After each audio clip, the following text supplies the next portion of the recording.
오늘 생각하고자 하는 주제는 이제 계약인데, 우리가 계약서를 많이 쓰던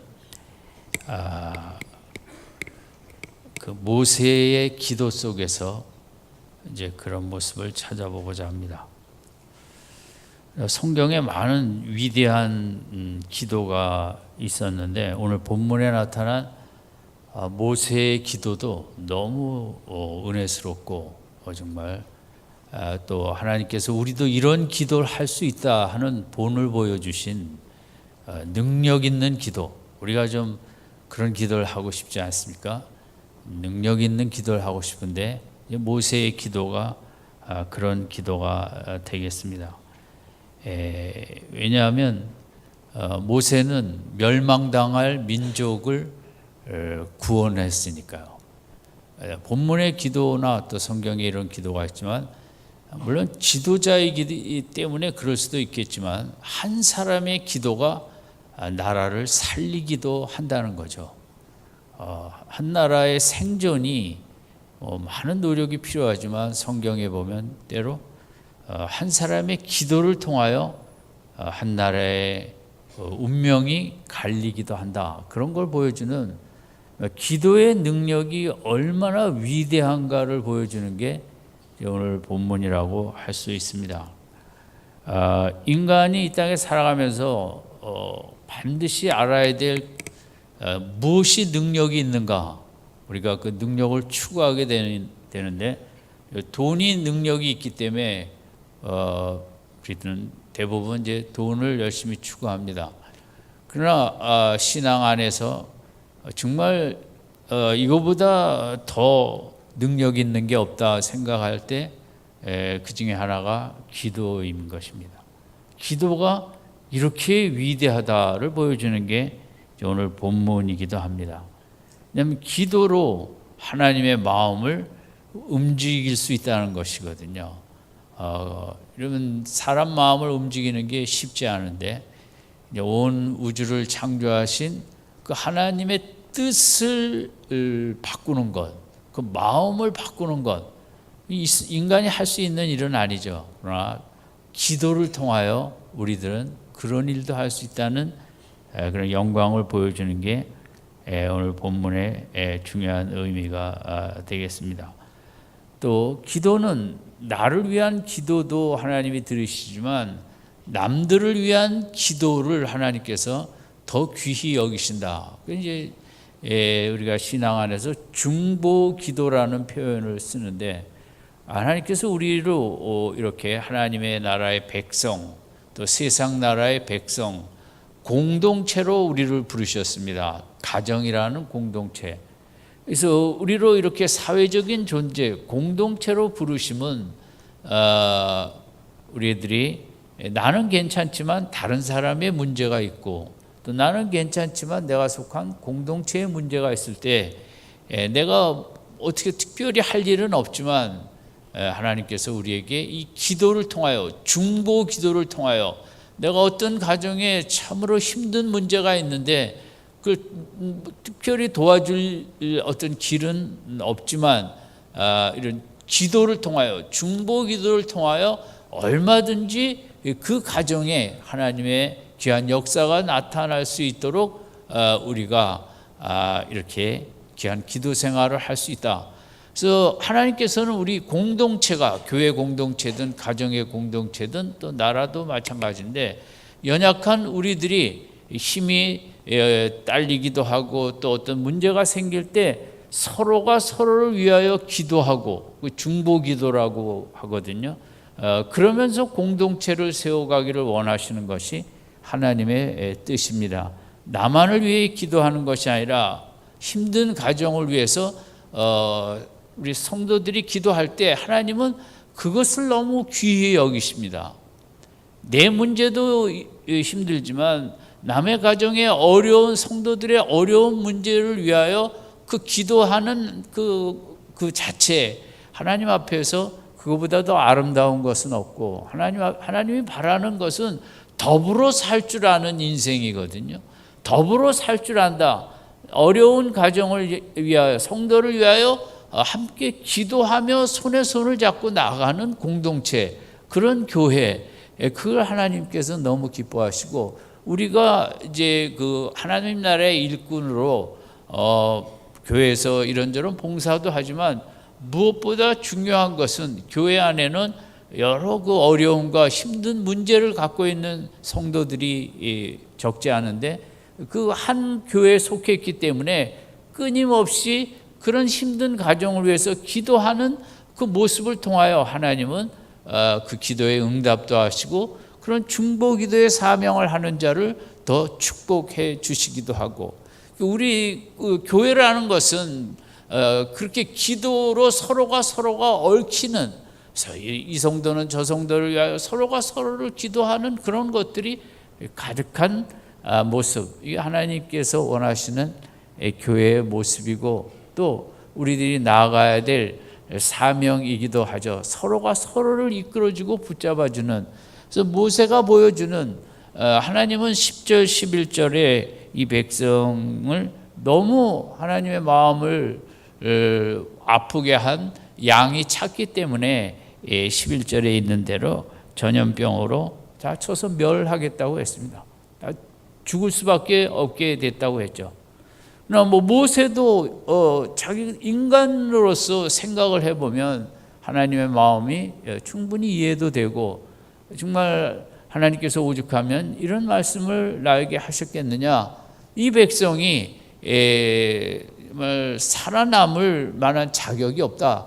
모세도 왜 몰랐겠습니까? 수긍도 가고 이해도 가고 그럴 수밖에 없다고 단념과 체념도 할 수 있었죠. 그런데 이제 모세의 위대함은 11절 12절 하나님의 이 말씀을 듣고 듣는 즉시 13절 기도를 했다는 것입니다. 이것이 모세의 기도의 몇 가지 특징 중에 하나는, 이제 하나님의 말씀을 알게 됐을 때 그 말씀이 또 모세에게는 너무 마음 아픈, 정말 민족이 멸망당할 수밖에 없다라는 그 이야기를 듣고 우리가 할 수 없지, 체념할 수도 있지만, 모세는 이제 듣자마자 그냥 하나님 앞에 기도로 나아갔다는 게 모세의 기도의 이제 중요한 특징이고, 우리도 그것을 본받아야겠죠. 아브라함도 소돔과 고모라의 멸망에 대한 이야기를 듣고 그 다음 날이 아니라 듣는 즉시 말씀을 듣자마자 기도로 나아간 것이죠. 우리가 이제 성경을 읽는 여러 가지 목적이 있지만, 성경의 말씀을 붙잡고 기도하는 게 참 제일 중요한 것 중에 하나입니다. 성경을 깨닫는 것도 중요하지만, 그 깨닫는 게 늘 쉽게 다 깨달음이 오는 것도 아니고, 성경이 다 이해되는 것도 아니고, 성경을 다 순종할 수 있는 것도 아니고, 우리가 연약하게. 그래서 우리에게 중요한 것은 말씀을 우리가 5분 동안 이제 읽고 묵상할 때 그 말씀대로 살 수 있도록 기도하고, 또 그 말씀이 내게 이루어지도록, 그 말씀의 약속이 내 속에 이루어지도록 기도하는, 말씀을 붙잡고 하는 기도, 이게 우리에게 중요한 것입니다. 능력 있는 기도는 뭐냐? 화려한 미사여구를 수식어를 남발하는 기도가 아니라, 능력 있는 기도는 이제 말씀 중심의 기도인 것입니다. 말씀을 붙잡고 하나님의 말씀대로 되기를 원합니다. 말씀대로 그 축복이 나에게 임하기를 원합니다 하는 그런 기도가 능력 있는 기도인데, 어쨌든 여러분 기도를 이끌어가야 하는 것은 말씀이 되어야 합니다. 내가 아무리 너무 힘들고 어려워서 그 상황이 기도를 이끌고 가는 것이 아니라, 이 상황 속에 하나님의 뜻이 무엇입니까? 하나님의 어떤 말씀이 이 상황 속에 내가 붙잡고 나가야겠습니까? 말씀이 기도를 이제 이끌고 나가야 되겠고, 예수님께서 많은 이제 성경에 가장 많이 지옥을 언급하셨잖아요. 그 지옥이 있다는 말씀을 내가 진짜 믿는다면 기도를 안 할 수가 없죠. 하나님 구원받아 지옥을 안 가게 하심을 감사드리고, 내 가족들이 함께 이 길에 가지 않고 천국으로 갈 수 있도록, 여러분 하나님의 말씀을 읽을 때마다 그 말씀이 나에게 기도하게 하는, 또 하나님이 그런 뜻으로 우리에게 또 말씀을 주시기도 하셨거든요. 그래서 말씀을 묵상하는 것도 중요하고, 공부하는 것도 중요하고, 큐티하는 것도 중요하고, 그보다 더 중요한 것은 말씀마다 붙잡고 기도하는 게 더 중요합니다. 말씀 중심의 기도로 말씀대로 내가 따라가게 해달라고, 말씀대로 그 능력을 체험하게 해달라고, 말씀의 축복을 받게 해달라고, 말씀에 나타난 말씀이 나의 삶 속에서 이루어지게 해달라고, 그 말씀을 앞에 우리가 이제 기도 생활이 연결되는 게 중요한데, 모세에게는 이제 그 말씀을 듣자마자 기도를 했죠. 그러니 모세의 기도의 특징 중에 하나는 이제 13절, 14절, 15절, 16절에는 이런 표현이 써 있어요. 하나님께서 지금 이 백성을 멸망하면 주인 나라 사람들이 생각할 때 그 여호와 하나님이라는 신이 힘이 딸렸다, 능력이 없어서 더 이상 보존할 수 없어서 아마 백성을 죽였다. 물론 그 하나님께서 다 그 뜻은 아시지만, 모세는 이것도 하나님께서 이 백성을 출애굽기에 거룩한 백성, 제사장 백성, 영광의 백성으로 세우고자 선택을 하셨는데, 뭐 자격 미달인 것이 틀림없지만, 이렇게 여기서 역사가 끝난다면 세상 사람들이 이제 하나님을 비웃게 된다는 얘기거든요. 이 기도도 모세가 그 모세의 논리에 하나님이 동의하셨다기보다는, 모세는 어쨌든 기도 자체가 그 하나님의 말씀을 붙잡는 기도였어요. 하나님의 계획은 이 백성을 그렇게 복된 백성으로 삼으시고자 선택하셨는데, 좀 자격이 미달한다고 이제 와서 이러시면 되지 않냐고, 그냥 하나님이 하신 말씀대로 계속 인도해 주시기를 원하는 그 기도의, 모세의 기도의 정점은 말씀에 입각한 기도를 하는 거죠. 그래서 17절에도 이런 표현이 있죠. 이제 구하옵나니 이미 말씀하신 대로 주의 큰 권능을 나타내옵소서. 여기 주의 큰 권능은 용서의 의미도 있고 계속 살려달라는 얘기거든요. 그러니까 이미 말씀하신 대로, 그러니까 모세의 기도는 하나님의 그 말씀에 입각해서 자꾸 기도하는 거예요. 그런 이유가 있겠죠. 그리고 18절에도 모세의 기도는 여호와는 노하기를 더디하고 인자가 많으시지 않는가, 죄악과 가시를 사하나 형벌받을 자는 결단코 사하지 아니하고 아비의 죄악을 자식에게 갚아 3-4대까지 이르게 한다. 이것은 무슨 뜻이냐면, 출애굽기 34장 6절 7절에 이런 말씀을 하나님이 하셨어요. 하나님, 나는 여호와라, 자비롭고 은혜롭고 노하기를 더디하고 인자와 진실이 많은 하나님이라. 하나님 그런 말씀 하시지 않으셨습니까? 말씀에 나는 노하기를 더디하고 자비롭고 인자와 진실이 많다고 하지 않았습니까? 출애굽기 34장 7절에도 인자를 1000대까지 베풀며 악과 과실과 죄를 용서하리라. 그리고 벌을 면제하지는 아니하고 아버지의 악행을 자손 3-4대까지 보응하리라. 하나님 그런 말씀 하시지 않았습니까? 인자가 워낙 크신 하나님이시니까 인자를 자손 1000대까지 베푸시겠다. 물론 그건 숫자적인 의미보다 하나님의 중심이 인자와 사랑과 긍휼이라는 거죠. 그러나 하나님이 또 그 벌을 주실 때는 3-4대까지 주신다 그랬지, 뭐 완전히 없애버린다고는 하지 않으셨습니다. 그것은 출애굽기 34장 6절 7절에 써 있는 거거든요. 하나님 말씀하신. 그러니까 모세는 이 민족의 역사가 여기서 멸망당하면 안 된다는 거죠. 그러나 하나님의 말씀에 위배된다는 거예요. 하나님은 3-4대 정도 벌은 주지만 멸절한다고 하진 않았거든요.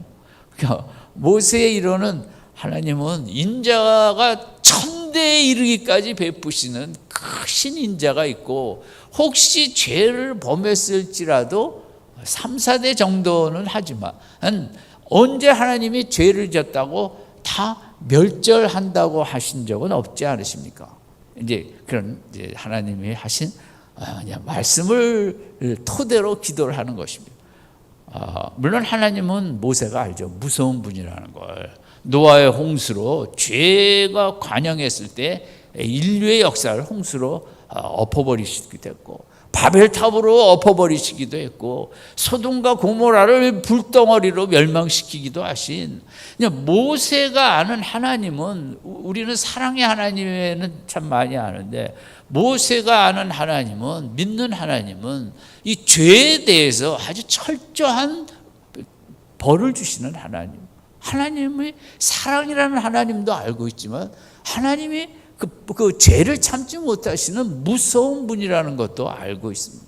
오늘 현대 크리스찬들에게 지금 세계적으로 다른 나라도 마찬가지인데, 너무 하나님의 개념이 그 사랑 쪽에만 치우쳐 있다는 거죠. 그러나 성경에 보면 하나님이 얼마나 공의와 하나님이 죄악을 참지 아니하시는, 얼마나 죄악을 참을 수 없어서 아들을 대신해서 그 십자가의 벌을 받게 하시겠습니까?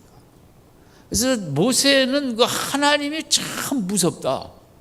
그것은 그가 살던 시대까지 일어났던 홍수의 심판, 바벨탑의 소돔과 고모라의 심판, 모세의 애굽의 바로가 받은 심판들, 그 하나님의 심판에 벌벌 떨기보다는 하나님은 죄는 참지 아니하신다는 것에 대해 아주 명확한 그 믿음을 갖고 있었기 때문에.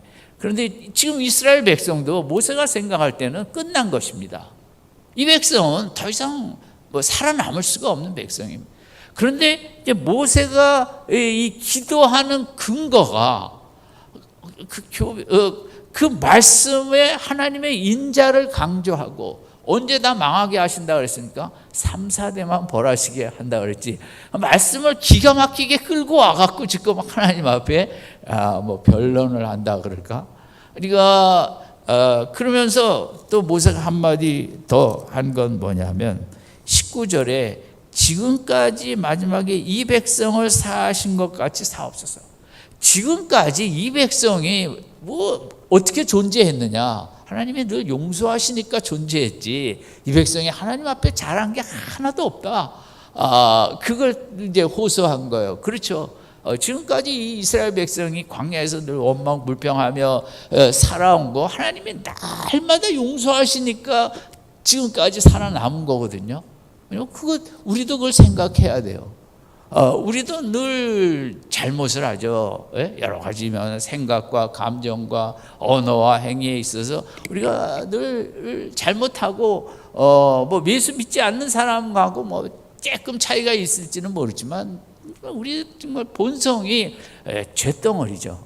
오늘까지 그래도 우리가 이렇게 살아남은 이유는 저는 19절 마지막까지 처럼 늘 하나님이 십자가로 우리를 용서했으니까 살아남았고, 오늘도 이렇게 건강한 모습으로 교회 와서 예배 드리는 거지. 그런 모세가 그 하나님 앞에 이 백성의 생존의 근거는 지금까지도 용서였다는 거죠. 우리도 그렇죠. 하나님의 용서 때문에 오늘까지 살아남은 거죠. 그렇다면 이번에도 용서 한번 더 해달라는 이제 모세의 기도죠.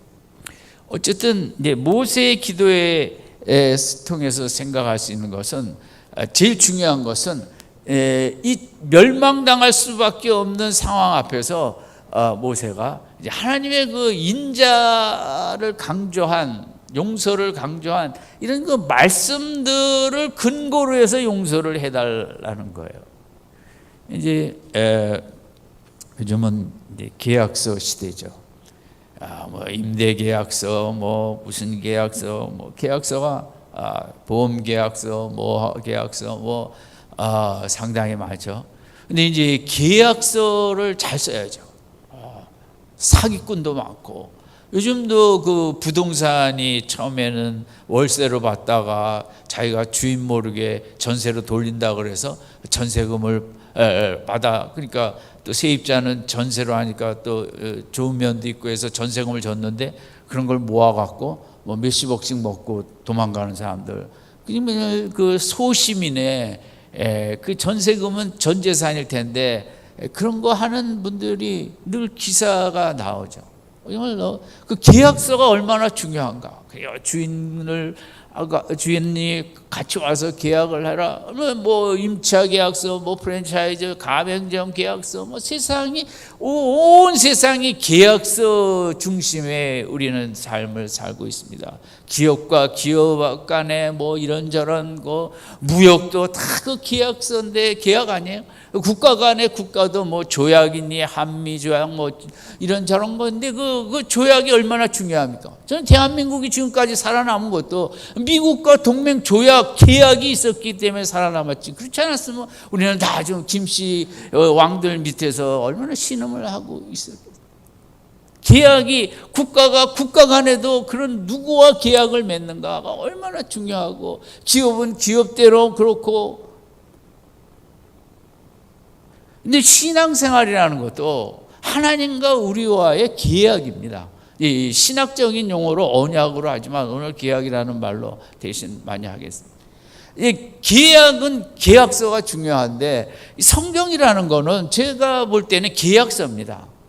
하나님과 우리와의 이제 뭐 주인과 임차, 이렇게 우리가 세입자라면 간에 어떤 계약, 하나님의 구원을 받았다는 것은 하나님의 나라의 백성이 됐다는 건데, 세상 모든 나라의 백성이 되면 그 나라에 헌법이 있듯이 그 헌법이 하나님의 말씀이고, 헌법이라는 헌법의 내용은 어떻게 보면 그는 나라와 백성 간의 계약이죠. 왜? 법대로 살아야 되고, 교통 신호를 이렇게 해야 되고, 함부로 좌회전하는 데서 우회전하면 안 되고, 뭐 이런 그런 법들은 다 우리의 그 좋은 그 나라를 세우긴, 공동체를 세우기 위한 그 국가와 개인 간의 계약이라고 볼 수 있죠. 하나님과 우리 사이에도 그냥 뭐 내가 다 용서하고 내 자녀 삼았으니 끝 이러지는 않죠. 하나님의 자녀로서 살아야 될 계약의 내용이 성경책이라는 거죠. 물론 결혼은 그 내용이 뭐 헌법에도 그렇게 자세히 써 있지 않고 그런 계약도 있죠. 그래서 이제 암묵적인, 또 예수 믿는 사람이 생각하는 결혼 계약의 의미, 조항은 또 세상 사람들하고 다른데, 어쨌든 이 성경이라는 것은 계약서라고 볼 수 있습니다.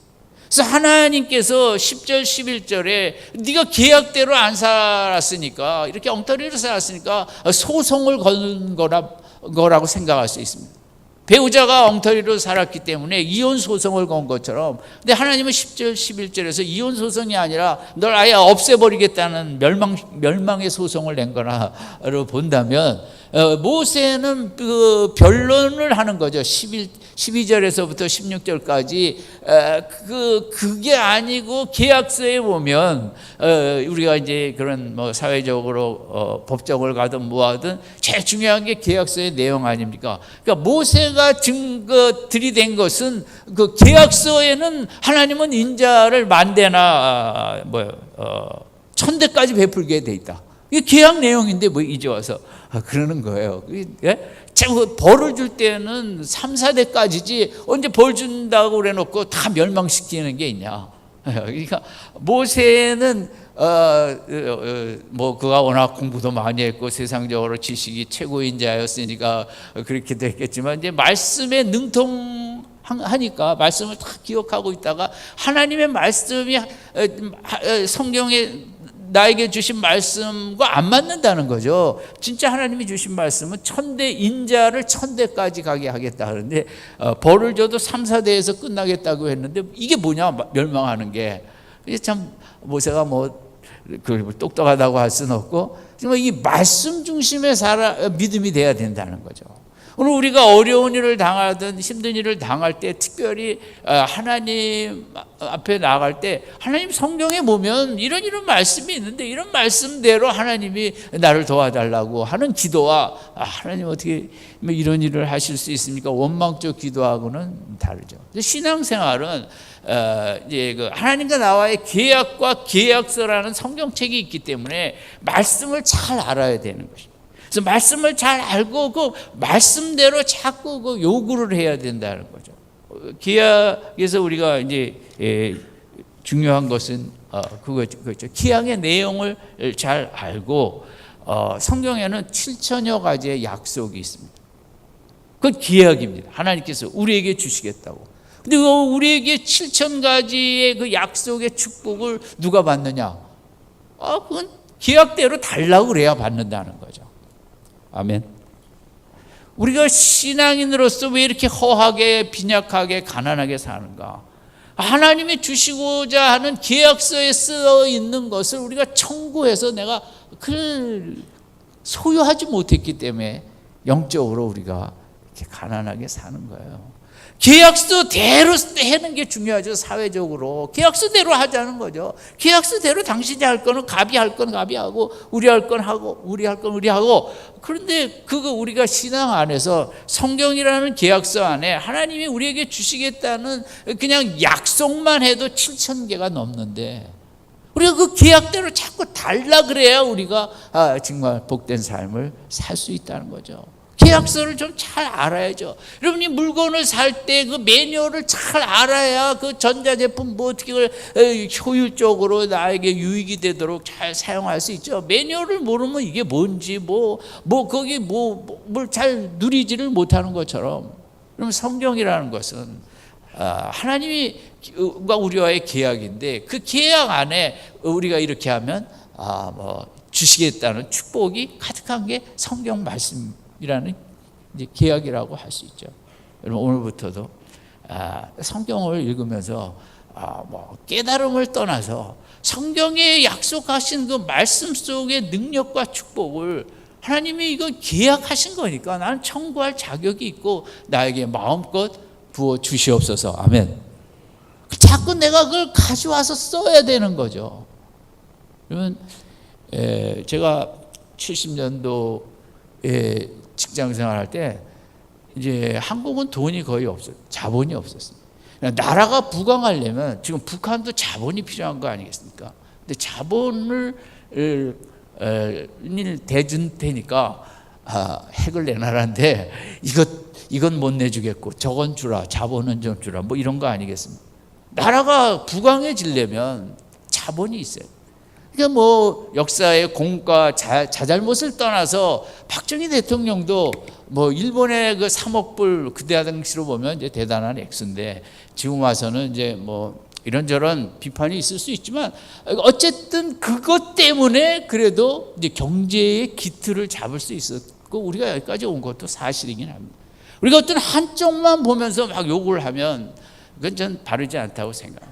또 그 시대로서는 또 그만큼 또 사명이 있고, 그러면 일제 시대 때는 우리가 다 욕을 할 수 있지만 오죽하면 성경에도 유대인으로 세리가 있듯이 우리 한국 조선 사람이 순수한 사람도 있듯이 다 이해합니다. 먹고 살다 보니까 뭐 이렇게도 할 수 있고. 근데 어쨌든 그랬고 이제 나라가 더 발전하기 위해서는 일본 돈만 갖고는 안 되고 무수한 외국 자본이 필요했습니다. 제가 그 직장 생활할 때 그 외국에서 이제 차관이라고 돈을 빌려오는 파티에 있었어요. 그래서 뭐 영국은행에서 뭐 싱가포르 쪽에서 미국 쪽에서 모 쪽에서 국내에는 이자율이 높고 그래도 차관이 쌓았기 때문에 그러면 그런 무수한 차관을 뭐 저희 회사뿐이었겠습니까? 많이 또 외국에서 한국이 위험이 있으니까 이제 그 이율을 높였죠. 만약 런던에서 하는 이율 리버에다가 뭐 2% 3% 싱가포르 거기에다 2% 3% 해서 그렇지만 한국에 돈이 없으니까 공장을 지으려니까 그래서 돈을 제가 그 차관 계약서라는 게 이렇게 막 200-300페이지 책이었는데 그걸 뭐 1,000만 불 하나 빌리는데도 그런 책을 계약이 온 거죠. 계약서가.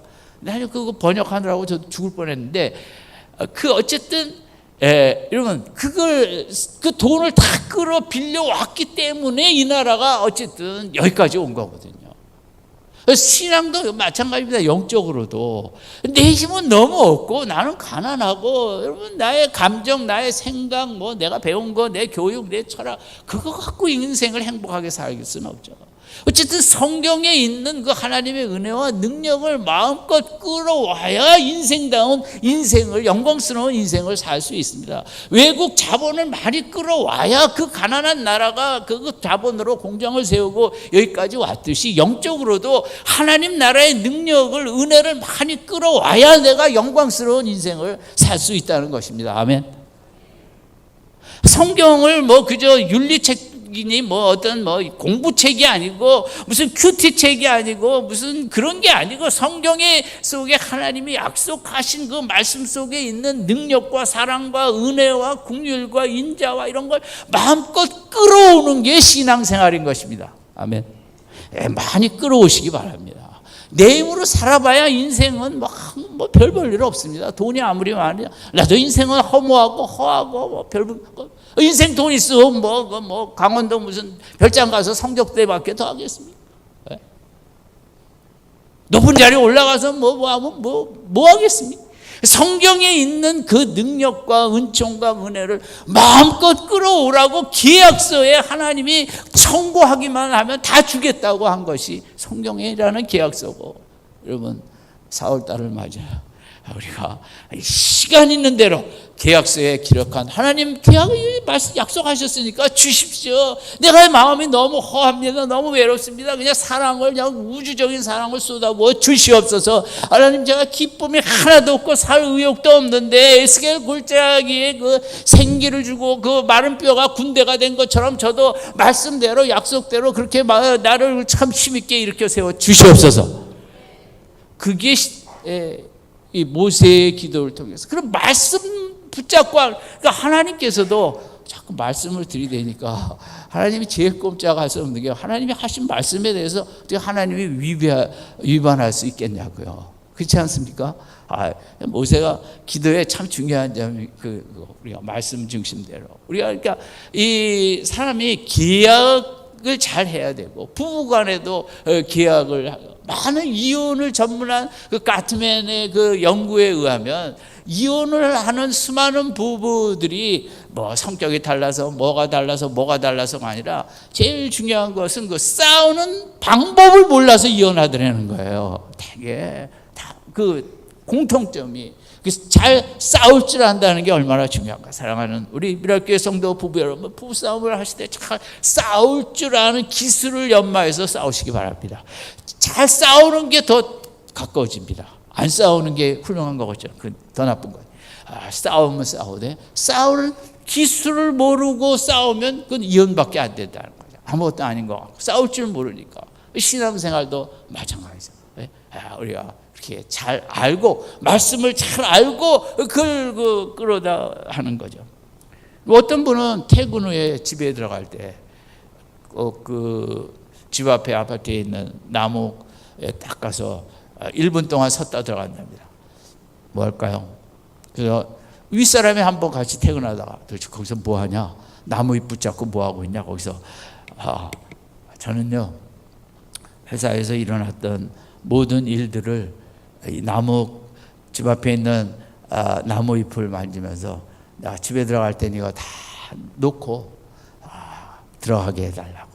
사랑하는 가족을 만나는데 편안한 얼굴로, 마음이 기쁜 얼굴로 들어가게 해달라고.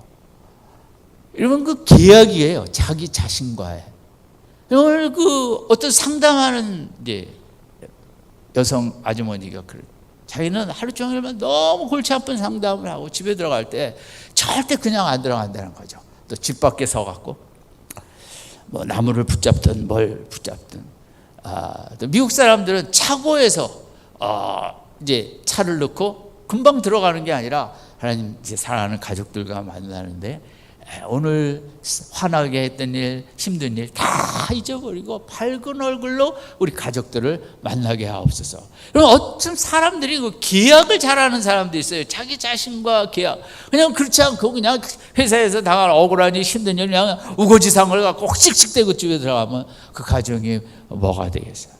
나와의 계약, 가정과의 계약, 이런 그 계약의 개념이, 제가 가끔 얘기하죠. 그 50주년 맞은 할머니 어떻게 행복한 결혼 생활을 하셨습니까? 내가 결혼할 때 내 스스로 나와 약속, 계약을 했지. 남편이 잘못하면 이 5가지 범주 안에만 들면 내가 무조건 다 용서하겠다. 내가 늘 용서하기 때문에 이렇게 행복한 결혼 생활을 했다. 할머니 그 5개가 뭡니까? 5개는 아무것도 없다. 아무것도 없는데, 내용은 없는데 할아버지가 잘못하면 무조건 나는 이것도 그 5가지 안에 있다. 내가 그렇게 여겼다는 거죠. 그 예화를 너무 가끔 생각을 해요. 그 자기 자신과의 어떤 정말 좋은 약속이죠. 계약과 할아버지가 별의별 제 잘못을 다 해도 뭡니까? 그 5가지 안에 있다는 거죠. 그래요. 어쨌든 계약이, 그러니까 오늘 이제 모세 설교 그만하라고 하는 표시인 줄 알고 제가 모세, 이 계약이 중요하다는 거예요. 부부간에, 부모 자식간에. 지금 온 인류의 문제는 우리 자라가는 어린아이들의 이 화면을 보는 시간과 책을 보는 시간이에요. 그래서 뭐 교육 전문가들은 이걸 배율을 잘못하면 자녀 교육에 어려움이 많다. 그래서 많은 가정에서, 소고에서는 그 시간 배율을 자녀들하고 계약을 하는 거죠. 하루에 30분, 20분, 공부를 몇 시간 후에 30분. 그래서 그 계약을 지킴으로써 아이들도 인내를 배우고 자기 셀프 컨트롤을 배우고 자기 통제를 배우고 뭐가 중요한지. 그러니까 지금 아이들이 어려서부터 화면만 보고 스마트폰이든 그 인터넷만 보고 자라갖고는 그것은 뭐 좋은 인생 살기 힘들거든요. 그러니까 어떻게 해서든지 책을 읽는 시간과 화면을 보는 시간을 정해서 아이하고 계약을 하라는 거예요. 어려서부터 계약대로 살아가도록. 이렇게 계약했으니까 너는 이번에 뭘 주고, 주말에는 또 시간 배열을 달리하고 뭐 하고, 그렇게 어려서부터 계약대로 살고 계약을 순종하고 계약을 지키고 계약을 지켰더니 엄마 아빠가 또 여러 가지 뭐 좋은 것도 주고, 계약적인 존재, 나와 나 자신과의, 집에 들어갈 때는 절대 인상 쓰고 들어가지 않는다. 아멘. 뭐 이런 그 좋은 계약, 이것이 우리가 삶에도 필요하듯이 성경 신앙생활 안에서도 우리가 하나님 아버지와 뭐 대충 하나님 좋으신 분이고 사랑하시는 분이라고 두리뭉실 살지 맙시다. 하나님과 엄밀한 계약대로 말씀에 약속한 건 이것 해가 서쪽에서 뜨더라도 나에게 주시옵소서, 이렇게 계약대로 요구하고, 하나님 말씀을 들이대면 하나님 꼼짝 못합니다. 하나님 앞에 다른 거 들이대지 마시고, 나 불쌍하게 보시고 내가 너무 억울하고 그 얘기하지 마시고, 성경에 있는 대로 이렇게 불쌍한 자 하나님 이렇게 도와주셨고, 주의 삼성 같은 자도 이렇게 다시 새 출발을 주시고 큰일 하게 하셨는데, 말씀 붙잡고 이렇게 모세가 기도하여 그 민족을 살렸듯이 말씀 중심으로 살아 나도 살고 가정도 살리고 나라도 살리고 교회도 살리고, 말씀 중심의 말씀에 입각한 근거의 기도 생활을 통하여 여러분들 삶 속에, 가정 속에 말할 수 없는 큰 축복이 차고 넘치시기를 주님의 이름으로 축원드립니다. 기도하겠습니다.